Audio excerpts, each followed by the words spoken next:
Sa video natin ngayon mga maestro ay pag-usapan naman natin itong DepEd Cash Allowance. Ito po yung Notice of Cash Allocation released ngayong araw po, July 23, 2024. So upon checking po sa DBM, nakita po tayo dito ng 6 na mga schools na nareleasan po ng Notice of Cash Allocation para sa kanilang cash allowance for fiscal year or for school year 2024-2025.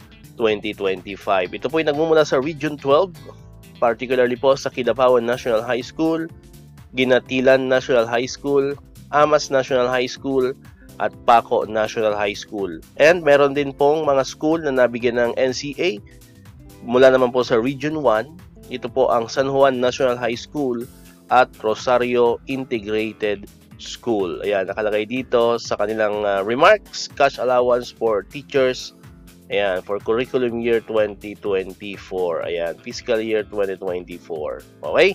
So yan muna po yung update natin tungkol dito sa cash allowance, no? Abang-abang po kayo sa channel natin para sa iba pa mga notice of cash allocation releases mula po sa DBM tungkol pa rin dito or para pa rin po sa ating cash allowance for teachers. Kaya kung di ka pa nakakapag-subscribe, click mo na ang subscribe button dyan para ikaw yung unang makakapanood ng mga videos na ina-upload natin. Katulad dito, yung mga updates about sa cash allowances of teachers and other benefits of government employees. And syempre, click mo na rin ang notification bell button para ma-notify ka, updated ka pag may mga bago tayong uploaded na videos. So muli, maraming salamat sa inyong panonood at pakikinig.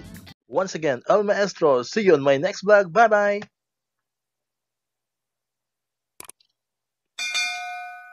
1, 2, 3